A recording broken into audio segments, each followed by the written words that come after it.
বিসমিল্লাহিররহমানিররহিম। আসসালামু আলাইকুম। Welcome to my channel PD mom in Italy. আশা করি সবাই ভালো আছেন। আমরাও ভালো আলহামদুলিল্লাহ। তবে আমার শাশুড়ির শরীরটা ভালো না, তার জন্য খুবই টেনশনে আছি। সবাই প্লিজ দোয়া করবেন ওনার জন্য। সকাল শুরু হয়ে গেছে বলা যায় 11টার দিকে। একটু ঘুম থেকে উঠতে দেরি হয়ে গেছে, রাত্রেবেলা ঘুমিয়েছিও দেরিতে। আর উঠি প্রথমে একটু চা বা একটু কফি না খেলে মনে হয় যেন ঘুমের রেশ কাটে না। তো তার জন্যই চুলায় প্রথমেই চায়ের পানিটা বসিয়ে দিলাম। আজকে দুধ চা বানাবো।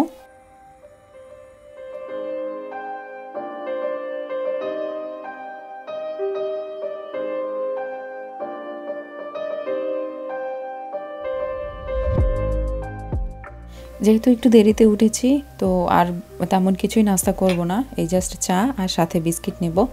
আর এরপরে তো ভারী খাবার বা লাঞ্চের সময় হয়েই গেছে, আর কিছু খেতেও ইচ্ছা করছিল না, বিশেষ করে আমার হাজব্যান্ডের। তো আমি আবার রান্নাঘরে চলে এসেছি। আমি আমার রান্নাঘরের কাজগুলো শেষ করে নেব। অলরেডি চা নাস্তা করা শেষ। আর বাইরে আজকে অনেক বাতাস ছিল, তার জন্য একটু ঠান্ডা ঠান্ডা আমার লাগছিল, অতটা বেশি গরম না। ওয়াশিং মেশিনে কাপড় চোপড় দিয়ে মেশিনটাকে অন করে দিলাম। আমি আমার কাজ শেষ করতে করতে মেশিনের কাজও শেষ হয়ে যাবে। এদিকে বাবা ছেলে দুইজন যাচ্ছে বাহিরে। আল্লাহ হাফেজ। নো কোলে না, ইয়া করবো না, তারপরে নামবো না তো। তুমি যাও, আমি গেট লাগাই দিই। আল্লাহ হাফেজ, আসসালামু আলাইকুম, বাই বাই।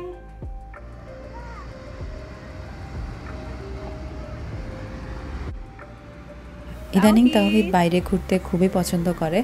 ও বাইরে যাওয়ার কথা বললেই একদম মাশাল্লাহ রেডি হয়ে থাকে।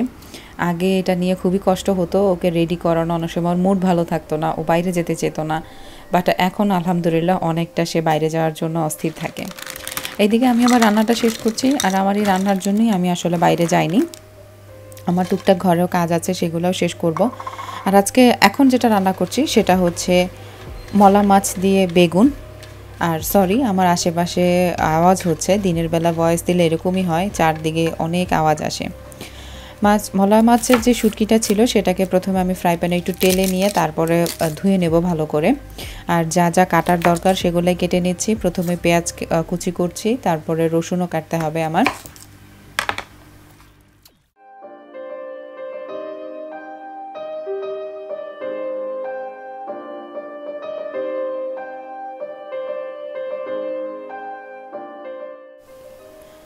রান্না করতে আসলে এই কাটা বাছাটারই বেশি সময় লাগে। আর কাটাকুটা সব কিছু রেডি থাকলে বসাতে আর কতক্ষণই বা লাগে। তো যাই হোক, সব কাটা বাছা শেষ। আমি এই শুধু একটা জিনিসই রান্না করছি, আর ভাত রান্না করব। তো বেশি একটা সময় লাগবে না, তাড়াতাড়ি কাজ হয়ে যাবে, কারণ আমার এর আগের কিছু রান্না করা আছে, তো সব কিছু মিলিয়ে আজকে হয়ে যাবে। এই তো প্যানের মধ্যে প্রথমেই তেল দিয়ে নিলাম। তেল দিয়ে এর মাঝে পেঁয়াজ কুচি আর রসুন কুচি দিয়ে দিচ্ছি, দিয়ে দিলাম লবণ। এরপরে একটু পেঁয়াজ রসুনটাকে একটু ভালো করে ভেজে নেব। আর সচরাচর যেটা আমি ফ্রাই প্যানে রান্না করতে পারি না, দেখা যায় ফ্রাই প্যানে রান্না করতে গেলে কিছু থাকে প্যানে, কিছু থাকে চুলার চারদিকে একদম ছড়িয়ে ছিটিয়ে অবস্থা খারাপ হয়ে যায়, এইরকম আর কি। বাট অনেকেই আছে যেন ফ্রাই প্যানে খুব ইজিলি রান্না করতে পারে, তাদের আবার ফ্রাই প্যানে রান্না করতেই বেশি ভালো লাগে। বাট কেন জানি আমার হাতে এটা হয় না। এখন দিয়ে দিচ্ছি মশলা। এটার মধ্যে দিচ্ছি হলুদ গুঁড়া, জিরার গুঁড়া, একটু ধনিয়ার গুঁড়া। আর শুটকি মানেই তো একটু ঝাল হবে, তো তার জন্য আমি একটু মরিচের গুঁড়া ব্যবহার করেছি, বাট অল্প পরিমাণে ব্যবহার করেছি, কারণ আমার হাজব্যান্ড আবার মরিচের গুঁড়াটা বেশি একটা খেতে পারে না। আর তার জন্যই আমার ব্যবহার করতে হয় বেশি কাঁচা মরিচ। তবে শুটকির মধ্যে শুকনা মরিচ বা মরিচের গুঁড়া এটাই বেশি ভালো লাগে কাঁচা মরিচের ঝাল থেকে।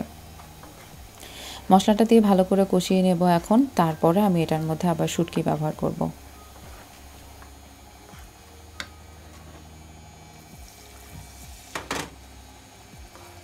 এই পর্যায়ে একটা রিকোয়েস্ট, যারা এখনও আমার চ্যানেলটা সাবস্ক্রাইব করেননি প্লিজ সাবস্ক্রাইব করে পাশে বেল বাটনটা বাজিয়ে দিয়ে অল অপশনটা অন করে দেবেন। আর হ্যাঁ, ভিডিওতে একটা লাইক দিবেন প্লিজ, আপনাদের একটা লাইক আমার জন্য খুবই উপকারী। আর ডিসলাইকটা আসলে কী কারণে পড়ে সেটাই বুঝি না। যাই হোক, হয়তো বা কারো কাছে ভালো নাও লাগতে পারে, এটাই স্বাভাবিক আর এটাই মেনে নিতে হবে। তবে যার কাছে ভালো লাগে প্লিজ একটা লাইক দিবেন। এই তো এখন এটার মধ্যে কাঁচামরিচ দিয়ে দিলাম, আর কাঁচামরিচ একটু বেশিই দিয়েছি কারণ এটা তাওহিদ খাবে না, সো আমাদের আর সমস্যা হবে না যত বেশি ঝাল দিতে পারি। আর এই বেগুন দিয়ে শুটকি দিয়ে খেতে আসলে অনেক দিন ধরেই ইচ্ছা করছিল, বাট করছি করে করা হচ্ছিল না। আজকে সুযোগ পেয়েছি, আজকে আর তেমন কিছু রান্নাবান্না নেই, মানে অন্য কোনো ঝামেলা নেই, জাস্ট ঘরটা একটু গুছানো। ঘরটা অবশ্য আমি এর আগের দিন রাতের বেলাও গুছিয়ে ফেলেছি, তারপরও তাওহিদ বাইরে যাওয়ার আগে যতটুকু ময়লা করে গেছে সেগুলাই আবার পরিষ্কার করব, তবে অত বেশি কাজ নাই। আর তাওহিদের বাবা আবার একটু বাইরে গেছে, সে আবার কিছু বাজার করে নিয়ে আসবে। এই তো দিয়ে দিলাম শুটকি, মশলাগুলো কষানোর পর। আর শুটকিগুলো ভালো করে ধুয়ে নিয়েছি, নয়তো আবার একটু আঁশ থাকে বা একটু বালি বালি থাকতে পারে, তো এইটার বেশি ভয় লাগে আর কি। তার জন্য দেখা যায় আমি শুটকি এমনভাবে ধুই যে ধুতে ধুতে অর্ধেকই শুটকি আমার পানির সাথে চলে যায়। এবার একটু ভালো করে নাড়াচাড়া করে নিচ্ছি, মানে বলা যায় একটু কষিয়ে নিচ্ছি আর কি, শুটকিটাও একটু ভাজা ভাজা হয়ে যাবে। আর ওই যে আমার শাশুড়ি অসুস্থ, সবাই প্লিজ ওনার জন্য একটু দোয়া করবেন, কারণ আসলেই খুব টেনশন লাগে যখন দেশের কেউ অসুস্থ থাকে, ভালো লাগে না, সত্যি কথা, কোনো কিছুই তখন আর ভালো লাগে না। আর যদি এইভাবে দূরে থাকি তাহলে তো আরও বেশি টেনশন কাজ করে। শুটকিটা কষানো হয়ে গেছে, এর মাঝে বেগুন দিয়ে দিলাম। আর বেগুনটাকে আমি এইভাবে কেটেছি, বেগুনগুলো খুবই ভালো ছিল, তার জন্য খুবই তাড়াতাড়ি নরম হয়ে গেছে। আর এখানকার সবজি সব কিছুই খুবই তাড়াতাড়ি সিদ্ধ হয়ে যায়, এটা আমি দেখেছি। কোনো কিছু নিয়ে আসলে বসে থাকতে হয় না, অনেক সময় নিয়ে সিদ্ধ করতে হয় তা না, খুব অল্প সময়ের মধ্যেই সব ধরনের সবজি সিদ্ধ হয়ে যায়।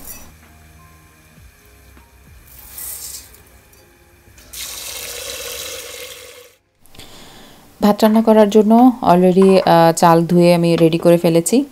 আর আমার বেগুন বা শুটকির যেটা, এটা কষানো হয়ে গেছে, পানি দিয়ে দিয়েছি, অল্প করে পানি দিয়েছি কারণ অত বেশি পানি লাগবে না। এবার চুলা জ্বালিয়ে দিলাম, চুলায় ভাত বসিয়ে দিয়েছি। আর এই তো আমাদের আজকের আমার রান্নাঘরের কাজ মোটামুটি অনেকটাই, রান্নার কাজ মোটামুটি এতটুকুই। আর এরপরে আছে থালা বাটিকুটি, যেগুলো মাজা ধোয়া, এগুলো তো মাস্ট করতেই হবে। আর সকালবেলা যে চা নাস্তা করেছিলাম তখনই কিছু জিনিসপত্র জমেছিল, তো সেগুলো মিলে সব কিছু এখন একসাথে আমি ধুয়ে ফেলবো, কারণ মোটামুটি ভালো জিনিসই হয়ে গিয়েছিল আমার।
বাচ্চাদের মর্জি, যার যখন যেটা করতে ইচ্ছা করে সে সেটাই করবে।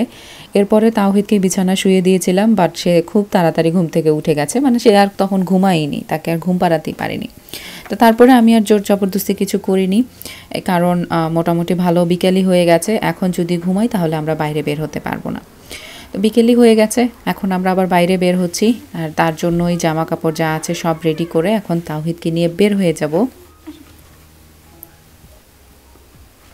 আর এই সময়টা আমার খুবই একটা যুদ্ধ করতে হয়, রীতিমতো ছোটোখাটো একটা যুদ্ধই চলে, কারণ তাওহিদকে রেডি করানো, নিজে রেডি হওয়া, তাওহিদের স্ট্রলার দোতলা থেকে নিচে নামানো। আমার যেহেতু বাসায় লিফট নেই, সো এটাকে একবার উপরে উঠাতে হয়, একবার নামাতে হয়, মোটামুটি আমার ভালোই একটা ধকল যায়। তবে সেটা আমার জন্য ভালো যে একটু পরিশ্রম হলো। এই তো আমরা নিচে নেমে গেছি, এখন বাসা থেকে বাইরে বের হচ্ছি। আর আমার তাওহিদের একটা খেয়াল হচ্ছে, আমরা যখন বের হব ও চায় যেন সবসময় গেটটা আমি বন্ধ করে দিই। গেট যদি বন্ধ না করি তাহলে সে জায়গায় দাঁড়িয়ে থাকবে বা চিল্লাচিল্লি করবে আমি কেন গেট লাগাই না। তো আলহামদুলিল্লাহ আস্তে আস্তে খেয়াল হচ্ছে যে আমি এটা করি সেটা করি, ওইটা কিছু করা উচিত। তো ভালোই লাগে আসলে তাওহিদের নতুন নতুন কাজগুলো দেখে। বাস স্টপেজে চলে এসেছি, বাস আসতে 5 মিনিট বাকি, আর বাইরে তখনও ভালো রোদ ছিল। বাসের জন্য ওয়েট করছিলাম, আর এমন সময় একটা বাইক গেল। আসলে এই বাইকের আওয়াজগুলো এত বিরক্তিকর, আর যেহেতু আমার রাস্তার পাশে বাসা, তো দেখা যায় অনেক সময় ঘুমের মধ্যেও মানে চরম বিরক্ত নিয়ে তারপরে ঘুম থেকে উঠতে হয়। তো যাই হোক, মাঝখানে আমরা পার্কে মোটামুটি অনেকটা সময়, প্রায় 1-1.5 ঘন্টার মতো ঘোরাঘুরি করেছি। তাওহিদ খেলেছে, কবুতরকে খাইয়েছে। এখন আবার আমার বাসায় যাওয়ার পালা, কারণ সন্ধ্যাও হয়ে গেছে। আর আজকে মানে গতকাল আর কি, যেটা আমি পার্কে একা একাই ছিলাম, কেউ ছিল না, পরিচিত কেউই ছিল না, তো তেমন একটা ভালোও লাগছিল না। তার উপর আবার তাওহিদ মোটামুটি ভালোই খেলেছে, দৌড়াদৌড়ি করেছে। তো এখন আমি আবার হেঁটে হেঁটে বাসার দিকে যাওয়ার জন্য রওনা দিয়েছিলাম। আর আমার ইচ্ছা ছিল একটা বাঙালি দোকানে ঢোকার জন্য, আমার টুকটাক কিছু জিনিসপত্রের দরকার। বাট দোকানের সামনে গিয়ে দেখলাম যে অনেক ভিড়, তার জন্য ভাবলাম যে থাক, আর আজকে যাই না, নেক্সট টাইম বা আগামীকাল যদি বের হই তাহলে ইনশাল্লাহ যা যা বাজার করার দরকার সেগুলো করে নিয়ে আসবো। তো হঠাৎ করেই সামনে বাস স্টপেজ দেখে ভাবলাম যে একটু চেক করে দেখি আসলে বাসের কয় মিনিট আছে। যদি খুব অল্প সময় হয় তাহলে না হয় বাসেই চলে যাব, কারণ পা ব্যথা করছিল সত্যি কথা যেটা। তাওহিদের সাথেও আমি পার্কের মধ্যে দৌড়াদৌড়ি করেছি, ও কবুতরকে খাওয়াচ্ছে, আমিও ওকে হেল্প করছিলাম। তো তার জন্যই দেখা যায় যে অনেকটা সময় দৌড়াদৌড়ি করতে হয়েছে, আমি একটু টায়ার্ডও ছিলাম। তো যাই হোক, বাসের এক স্টপেজ পার হয়ে আমি আবার সামনের স্টপেজে চলে আসলাম। দেখলাম হাতে প্রায় 14 মিনিটের মতো সময় আছে। ভাবলাম যে এত সময় বসে না থেকে একটু সামনের দিকে হেঁটে যাই। বাট এই 14 মিনিট যেন শেষই হতে চায় না, মনে হয় যেন অনেক সময় ধরে আমি এখানে বসে আছি। বাট এইখানকার বাস স্টপেজগুলো খুবই ভালো। এই যে এখানে এসে দেখলাম যে মাত্র 10 মিনিট আছে, মাত্র, এটা অনেক সময়।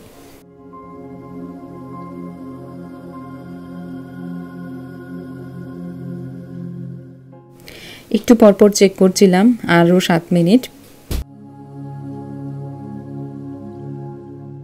আর এখানে বাস স্টপেজগুলোতে সময়সীমা লেখাই থাকে যে কোন বাস কোন সময়ে আসবে।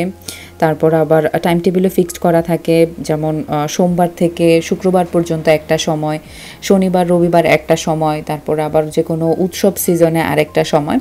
তো লেখা থাকে, বিশেষ করে এই সময়গুলো সবসময় মেনটেন করা হয়। হয়তো বা মাঝে মধ্যে একটু ব্যতিক্রম হতে পারে, তবে এছাড়া দেখা যায় যে একদম টাইম টু টাইমই আসে। এই যেমন এই একটা বাস চলে গেল, এই বাস স্টপেজের মধ্যে 2টা বাস আসে, একটা হচ্ছে 34 নাম্বার আর একটা হচ্ছে 65 নাম্বার। তো একটা বাস চলে গেল, আমি যাব 34-এ।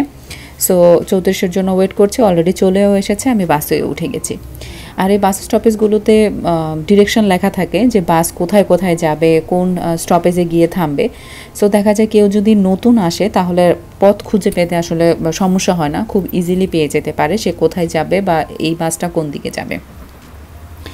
এই তো বাস থেকে নেমে গেছি। আমার ছেলে আবার বাসে একজন ফ্রেন্ড পেয়ে গিয়েছিল, তো বাস থেকে নামার পর সে বারবার পেছনের দিকে তাকাচ্ছিল তার সেই ফ্রেন্ডের জন্য। কি করবো, আসলে বাস থেকে নামতে তো হবে। বাসার কাছে চলে এসেছি। বাসায় আসার সময় বা উপরে ওঠার সময় তখন আবার আরেকটা যুদ্ধ করতে হয় এই স্ট্রলার নিয়ে, কারণ বাইরে থেকে এমনিতেও হেঁটে আসি, টায়ার্ড লাগে, তারপরে আবার স্ট্রলার উঠানো। তো যাই হোক, আজকে আপনাদের সাথে একটা মজার জিনিস শেয়ার করি, যেটা অলরেডি সবাই ধরতে গেলে শেয়ার করে ফেলেছে। সেটা হচ্ছে হোয়াটস ইন মাই ব্যাগ। আমি বলতে পারি হোয়াটস ইন মাই ঝোলা, কারণ আমি ব্যাগ তো আর সাইড ব্যাগ বা কিছু নিয়ে বের হই না। আমি এরকম একটা ব্যাকপ্যাক নিয়ে বের হই, এটাকে আমি ঝোলা নামেই বলি, যে আমার ঝোলা।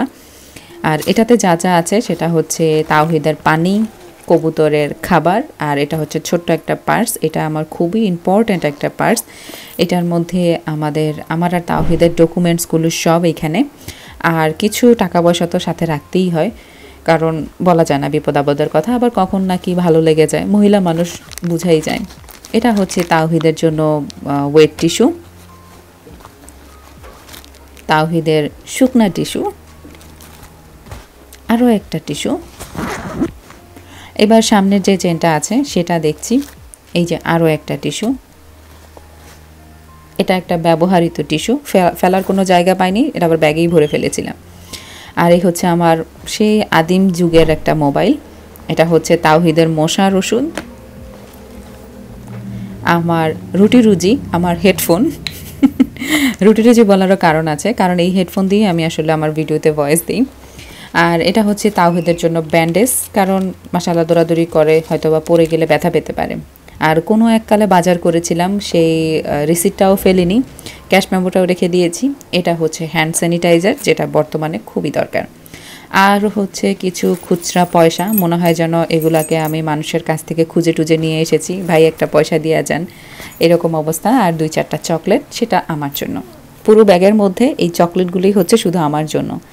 আর আমার ঝোলার মধ্যে সব তাওহিদেরই জিনিস, আর এই ঝোলা নিয়েই আমি সবসময় বের হই। বাচ্চা থাকলে এরকমই হয় আসলে, সাইড ব্যাগ নিয়ে বের হব সেটা সম্ভব হয় না।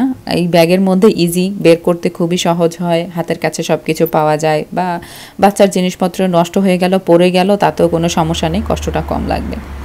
তো এটাই ছিল আমার আজকের ভিডিও। শেষের দিকে একটু মজা করলাম, জানি না কার কাছে কেমন লেগেছে। যদি খারাপ লেগে থাকে তার জন্য সরি, আর যদি ভালো লাগে তাহলে প্লিজ একটা লাইক দিতে ভুল করবেন না।